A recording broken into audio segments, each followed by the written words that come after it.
Thank you for joining today's webinar. I hope you're having a great afternoon. My name is Kelly Hamilton, and I'll be your moderator today. We understand that your customers and employees want immediate access to the data they need on the device they prefer, and they trust your business to keep their data private and secure. Yet, how do you offer a truly data-driven customer experience without your data getting compromised? That's the question on everyone's mind, and why I'm really excited to present today's webinar, How to Protect Your Company's Data Anywhere, Anytime, and on any device. Confidently implement identity and access management strategies.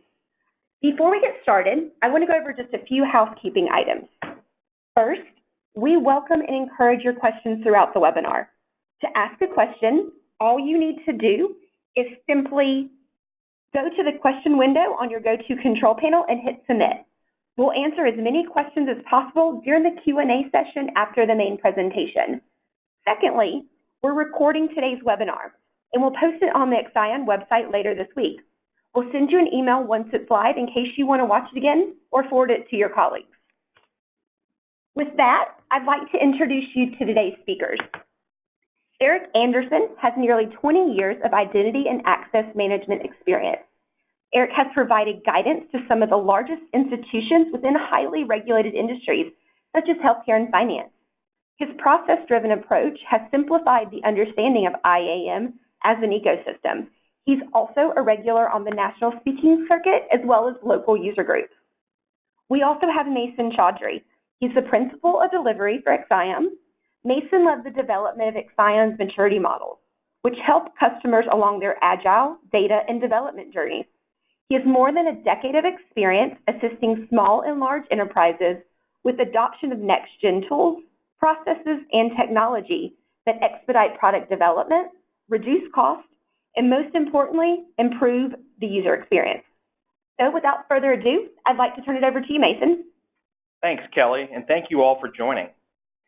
So McKinsey Global Institute reports that data-driven organizations are 23 times more likely to acquire customers, 6 times as likely to retain those customers, and 19 times as likely to be profitable as a result of being data-driven and data-focused. Yet in 2018, 85% of enterprise decision makers surveyed feel that they have a time frame of just 2 years to make significant inroads on their digital transformation before either suffering financially or falling behind their competitors. From IoT, voice-generated information, natural language processing, machine learning, AI, blockchain, the role of data and analytics in digital transformation initiatives is growing day by day. In this new wild west of informatics, securing the modern-day gold rush of data is essential yet a Herculean task. Organizations, small and large, across all industries, should constantly be gauging maturity of their infrastructure, security, governance, and other facets to ensure that all necessary steps are being taken to provide secure, clear, and actionable information to business users and customers alike. At Exaion, we have an Agile data maturity model that focuses on the continuous improvement of these facets, taking a look at foundational, intermediate, and advanced areas of engineering, infrastructure, analytics, organization, and governance. One of the key areas in this is security, identity, and access. We all know the importance of security. Let's use one statistic and one organization as an example. A large healthcare insurance provider a few years ago suffered a massive breach. Over 79 million records were stolen. On the dark web, the value of those records was way higher than a social security number or a credit card. At about $1,000 per record, the value on the black market was around $79 billion. While this healthcare company suffered loss of money, loss of information, loss of its reputation, so far it's paid $115 million in fines and is still in courts litigating. Obviously, very important.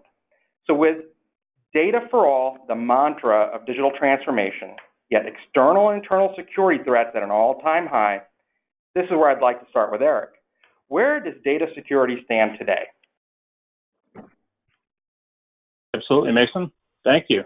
So If we think about the space that data fulfills in our role, we have a situation where the more information we can learn about our customers, the better we can anticipate their needs. The better we understand them, the better we anticipate their needs, and the more proactive we can be in how we interface with them and offer them our products and services.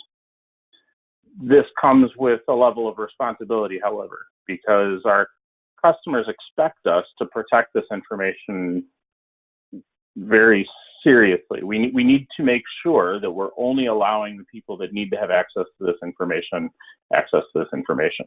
So how do we do that?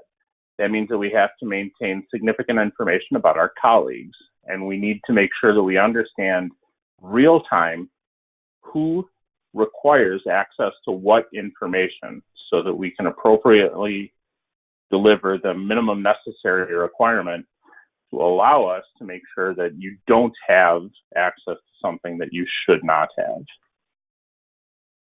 Great data empowers great things, but with great data comes great responsibility.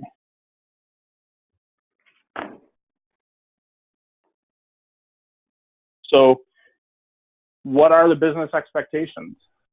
The business expectations, in my experience through the different industries that I've worked in, have changed fundamentally since I entered this field. In the beginning, it was acceptable that you might be limited to only accessing some information when you're on the corporate network. Those expectations are out the window. Today's enterprises expect you to be able to access information and perform your role anywhere, anytime, and on any device. Now, that sounds fantastic from the perspective of an employee, because it allows you to work where you are. And that flexibility is fantastic. It allows you to respond to demand very, very quickly. As a result, the perimeter is blurred. That means that we can no longer request or require firewalls, for instance, to protect the perimeter and allow us to require something along the lines of a firewall or a VPN or something along those lines to limit the access to the services that are being requested. You might have heard the term identity is the new perimeter. This is where that comes from. We need to make access decisions based upon who you are and what you should have access to, as opposed to where you are. As a result, we really have to spend a lot more time thinking about how we enhance our data loss prevention. The ability to ensure that we don't lose this information long term and lose the control over these information assets is absolutely crucial for our survival as an enterprise. That makes sense. So tell me this, if identity really is the new perimeter, then IAM is critical. Why is that? So if you think about what IAM is protecting, IAM is protecting us from a number of different elements. We have financial risk. So as we know, there are organizations out there that have found themselves breached, and they find themselves subject to large amounts of penalties and fines. We have a lot of costs that are related to mitigation, how it is that you make this right in the eyes of your customer. And then we have something that's much less quantifiable, loss of customer trust, which will actually drive your customer trust will actually drive your revenue down, because people are going to be less likely to trust your products and services. There's also an element of emotional risk, because if this happens to you on a regular basis, at least, then you're going to start to establish a negative association to your brand, and that's obviously very dangerous for your long-term survivability. There's also the element of criminal negligence. So in some situations, the legislation is written such that there can actually be a criminal negligence element to whether or not you are taking appropriate action to protect your data. And obviously, none of the executives want to end up behind bars, right? There's a very significant emotional risk there. And then we talk about business risk. So what is the value of the information asset itself? We can talk about loss of intellectual property. Intellectual property, a lot of organizations are actually monetizing intellectual property these days. So you actually have the ability to produce a number on your balance sheet that talks about the amount that your intellectual property is worth, which would be able to allow you to quantify this a little bit better. And then you also have the emotional risk and the loss of customer trust as it relates to the idea of embarrassing communications and information that might get out that you simply don't want to get out because maybe it discloses something that about your business process that you just don't want to have out in the public. It may or may not be something that's directly damaging, but you certainly don't want to have it out in the public. Yeah, that makes absolute sense. So even if you're healthcare or finance, nonprofit, that makes a lot of sense. But then tell me this, what are the foundational questions to achieving IAM maturity? So in journalism, they have the concept of the 5 W's and an H. And realistically, in the context of information security, I would expect us to have the same kind of premise. So you cannot protect what you are not aware of. So the first question to ask is, what information assets do you have? You need to understand what it is that you're trying to protect before you can establish an appropriate strategy to protect it. After we identify what information assets we have in the context of data classification and what it is that people are actually going to be using, why is this information asset being accessed? Understanding why that information is being accessed helps us understand the risk around it. Who should be allowed to use that information asset? There's all sorts of different people that should be able to access that information, and they might be doing different things with it. So how do we make that decision about who should be allowed to access that? When should those information assets be accessible? There are situations where, depending on the time of day, some people should be able to access those information assets, and then other times of day, they should not be able to access those information assets. For instance, if you have a healthcare practitioner that's actually off duty, it would be kind of hard to explain why they needed to access some of their patient records. If they're accessing something that's inappropriate at the time, then there may be a risk associated with that. Where should those information assets be accessible? So is this something that they should only be able to access it in the context of healthcare? Should they only be able to access it from inside the facility? Or is there a reason why they might be in a position that they need to access it from their mobile device or from home? And lastly, how should we permit those information assets to be leveraged? So are we allowing these people to gain access to them as contextual information to allow us to empower validation of decisions? Are we allowing them to use this information to make decisions? Are we allowing them to update this information? These are the kinds of questions that we need to be able to ask for every access request that comes across.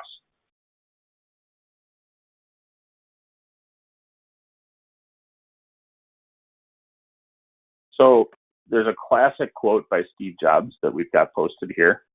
And Steve Jobs was a master of simplicity. One of the things that absolutely defined him and his product and his vision was the ability to make something simple.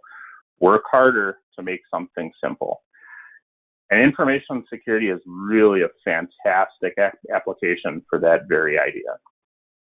So the idea being, you have to make millions of access control decisions a day, billions, depending on your context. So we need to spend the time to make sure that the process can be correct, so that the process is as simple as possible, so that we don't waste a lot of unnecessary effort and cycles and resources to make that decision millions or billions of times a day. And that makes a lot of sense. And Eric, I will say, listening to you, you brought up the health practitioner example. I've worked in the federal space and in healthcare, and my own experience has shown me that breaches aren't always originating from some bad players operating from the dark web, but instead, a lot of times, internal actors making mistakes or intentionally violating security rules. As a matter of fact, 80% of breaches are due to internal threats. How do you solve for that? So at its core, information security and access management boils down to two fundamental questions that always must be answered in the affirmative. are you who you say you are? And are you allowed to do what you request? These concepts are very, very high level, very basic, but they're also very clear and very concise. So the idea around are you who you say you are, that is the principle of authentication. So are you say that you are such and such, are you who you say you are, and how have you proven it to me? What degree of confidence do I have in that? And now that I know that you are who you say you are, okay, Eric, why should I allow you to do this? Are you allowed to do what you're requesting?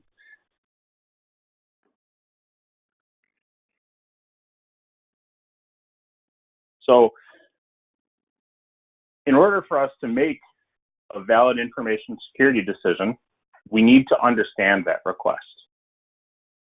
When we look at the request that's being made, we need to understand a couple of different elements. We need to understand the sensitivity of the necessary information asset. Are we talking about something as simple as the cafeteria menu, which we don't have to spend a lot of time and effort to protect? Or are we talking about something along the lines of a financial account number, payer information, or a medical record that might have significant value on the black market? If we permit this transaction to take place, once we know what it is that they're going to do, how can we understand the risk of the requested transaction? Is this requested transaction simply accessing this information via a browser? Is this something that is being used to, again, support some sort of another decision and validate what it is that's already being done? Or is this something that, for instance, is going to require us loss of control of the information asset? For instance, in some cases, with the adoption of cloud, what we're seeing is that this information might actually be accessed outside of our network and start to escape the elements that we can actually perform any sort of access enforcement over. So is this request going to result in us losing control of that information asset?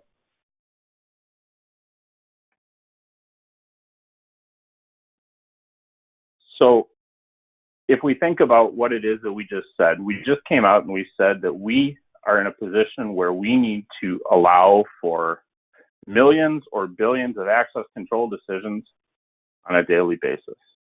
And that is obviously a fairly high order, fairly tall order. So how can we do that and not crumble under the burden of attempting to do, just that with managing huge volumes of data and lots of risk, because we're in a position where we need to manage multiple, millions and millions of access control requests with ever-changing data. And in addition to ever-changing data, we have all of the risk and all of the stress about trying to stay out of the news, right? So all of this results in what kind of feels like a fool's errand. But there are some elements that we can use to assist us in making that more simple. I personally am a significant fan of the notion of abstraction as an architectural principle. So for instance, I can take lots of information and I can contextualize that in a virtual infrastructure, which allows me to create the notion of a big data style identity data lake. The ability to take information from systems that are all managed in a distributed fashion and bring it all together in one intuitive identity data lake with authoritative data is simply immeasurable. The impact that has on your infrastructure and your ability to be agile it would be very difficult to underestimate. Externalization of access decision. So if we go so far as to externalize access decision, that allows us to allow developers to focus on developing features, which is what they want to do in the first place, because that's what the business wants, and they want to make the business happy. It also allows us to make it so that those people who are writing our access management policies are true subject matter experts in the notion of access control decision. What information is available to us, how we make that decision, we can make those decisions better because we put them all in the hands of the people that are most aware of the information that we have at our disposal to reduce and mitigate that risk. And another fantastic benefit of that externalization of access decision is the ability to commoditize our enforcement points. So if we can commoditize our enforcement points and make it so that we're not actually locked into any given vendor for enforcement. Now what that means is that it doesn't matter what access enforcement solution I use. I can point it to the same decision service, and after it's pointed to the same decision service, it's going to get the decisions in the exact same fashion. What that means is that I no longer have to worry about vendor lock to the same degree. So that allows my enterprise to be significantly more agile, because once I make an investment in, for instance, a web access management solution, it's no longer something that takes me 3 years and thousands of man hours to simply replace what's there. And then there's the secure token service, because we all know, for any of us that have spent any time in actually delivering these services, for all of our best intentions to try to make everything use the same tokens, we all know that it doesn't work out that way.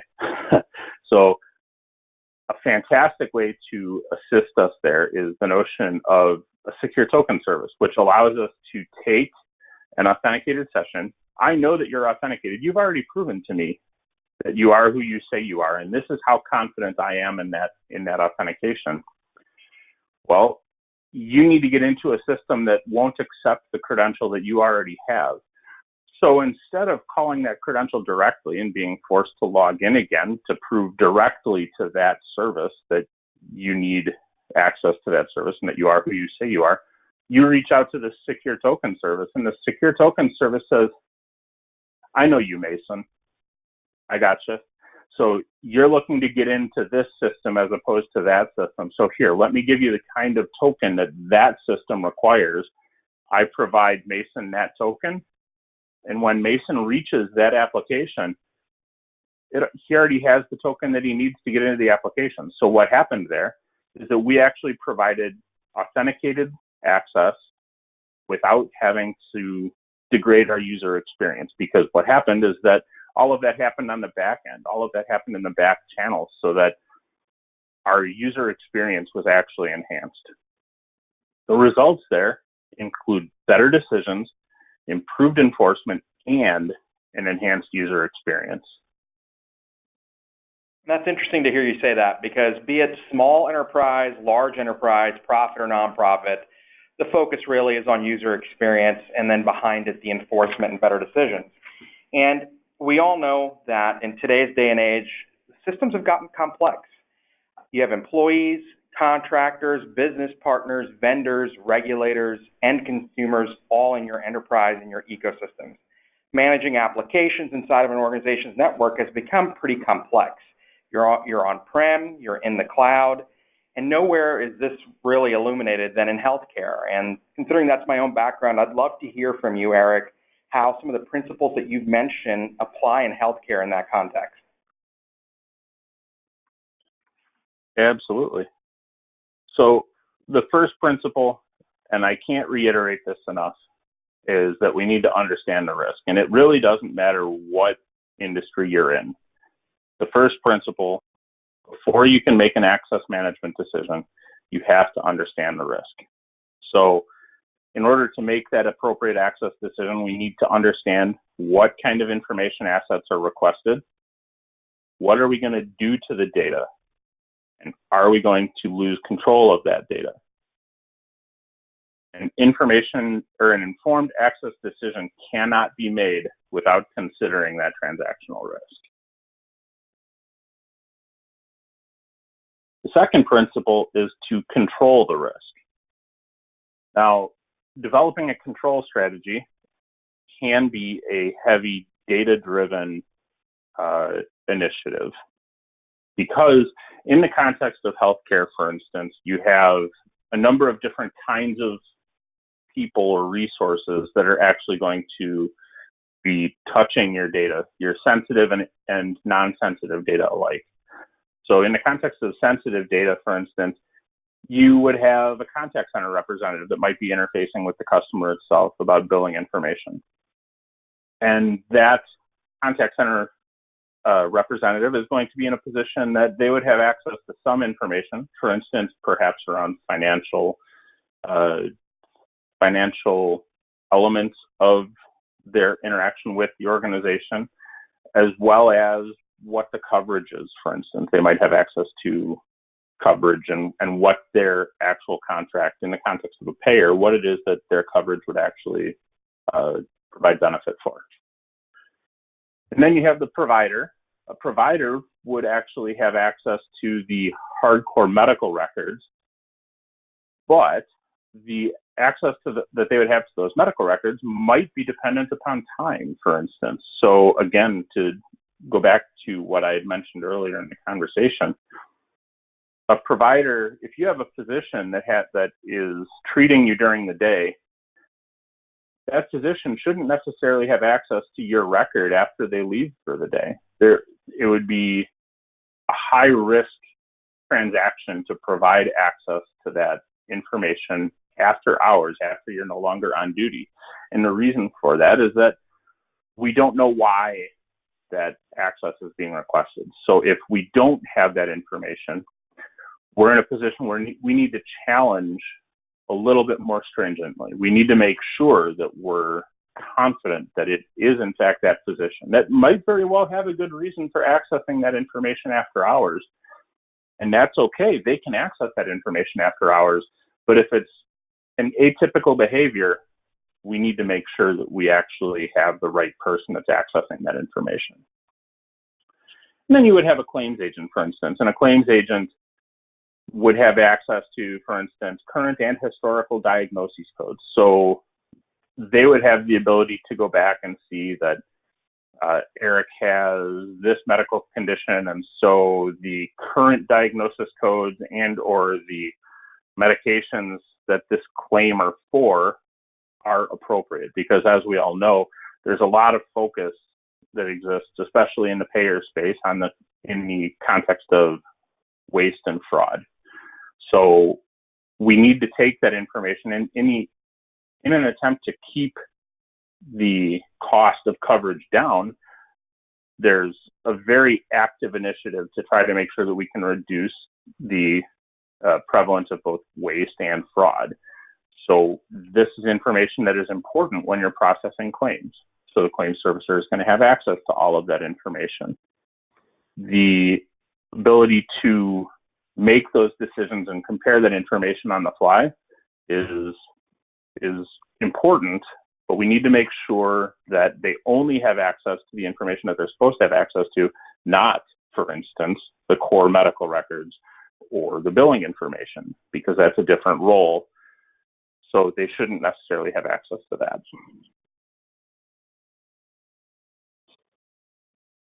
And then lastly, there's the concept of minimum necessary. So minimum necessary is actually codified inside the HIPAA regulations. We have a copy of the actual verbiage from the privacy rule actually referenced on the slide for your reference. And to be clear, it is important in the healthcare space.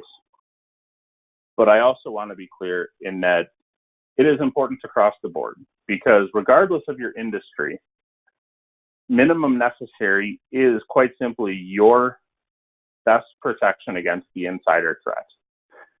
If you appropriately enforce the minimum necessary requirements, then you're going to be much better protected in the context of misuse by internal people, internal misuse cases or external misuse cases. If you're talking about the notion of a stolen credential, it isn't going to matter, because you're in a position where you have, by default, you have limited what it is that they have access to only the information that they should have had access to in their role. So this is very important, and I cannot stress enough that this is quite simply good data hygiene. It is something that we simply need to promote so that we can reduce the amount of over-provisioning of access and reduce the scope of some of these breaches. Because again, while specifically required in healthcare, minimum necessary is quite simply the most important element to protecting against internal threat. And then there's continuous improvement. So we know that our enterprises change. And we know that our enterprises change daily, right? There's all sorts of different elements of our enterprise that change. We cannot decide that this is our way forward and remain stagnant in that, because we know that it's going to change tomorrow. So how do we improve that? How do we actually build that into our protection model? How do we actually improve upon how we protect our information assets going forward? So every day, with all of our access control decisions, we have lots of access management events that are logged, that are made available to us. We can see what people do. We can see what people access. We can see where people access them and when they access them. So what this allows us is, this event data allows us to better understand the effectiveness of our controls. So for instance, we can look into event data and we can see that this particular user logs into this application primarily in the morning to perform these particular functions, and not necessarily in the afternoon, right? So we can start to establish, based upon what they do when they do it, we can start to establish some behavioral patterns which empower us in making access management decisions. What data do you use regularly?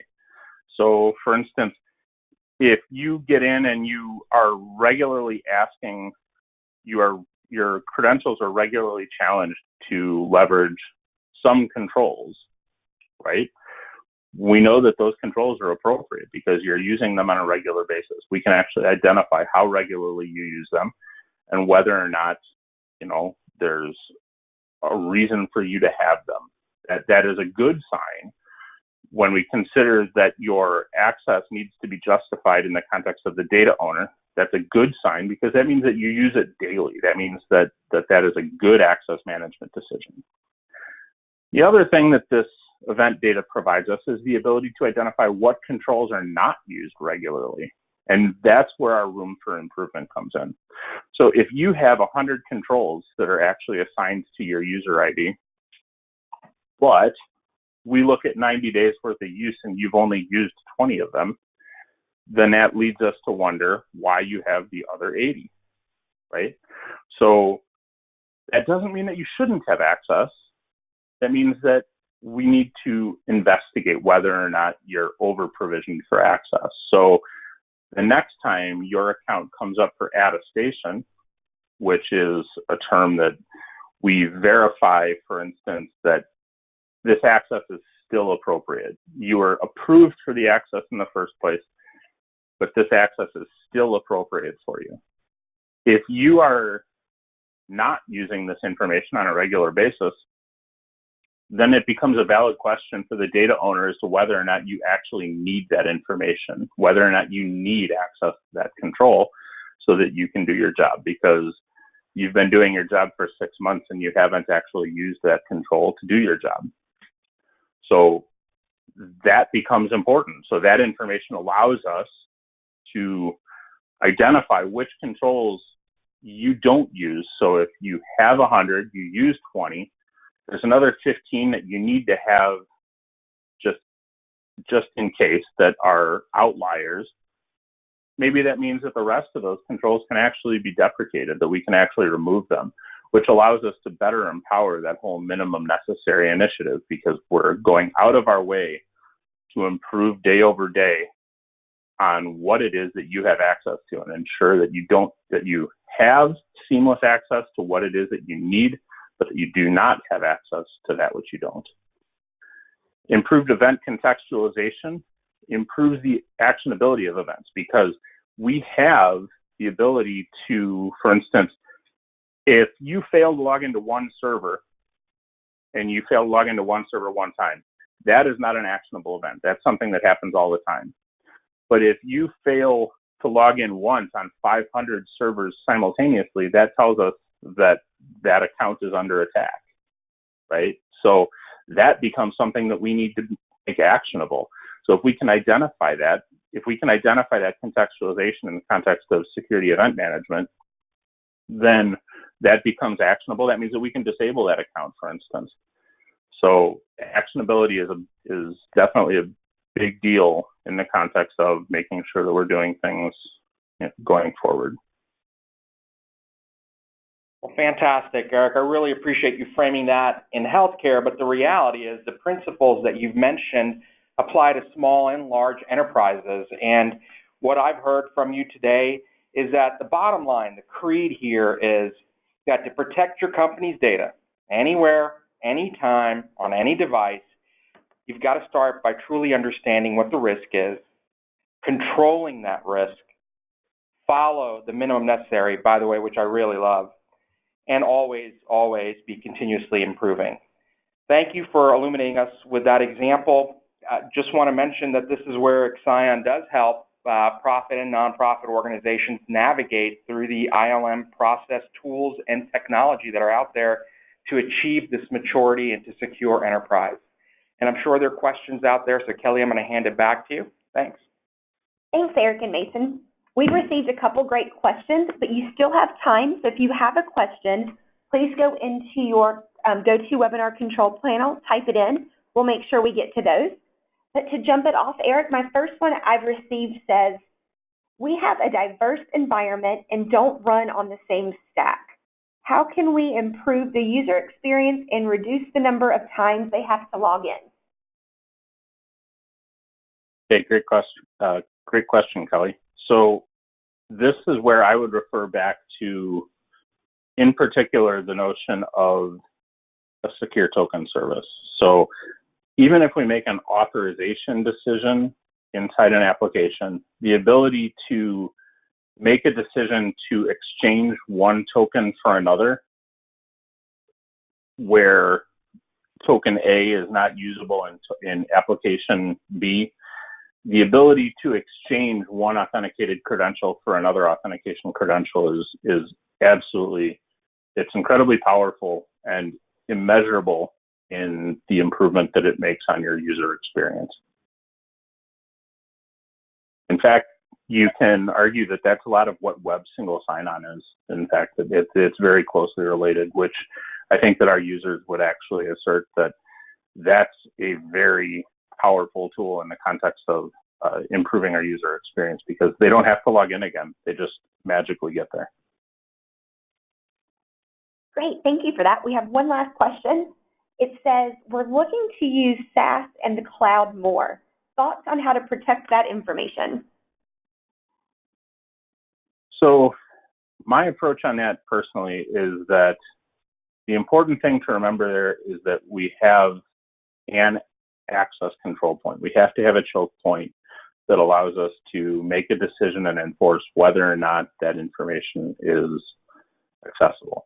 Because the intent is to allow, particularly in the context of mobile, and you have mobile workforce and all of that good stuff, people using stuff via mobile applications. A lot of that stuff comes over the cellular network. You're not necessarily on the corporate network at all. The ability to enforce that is generally going to be empowered through the notion of what might be called a CASB, or a cloud access security broker.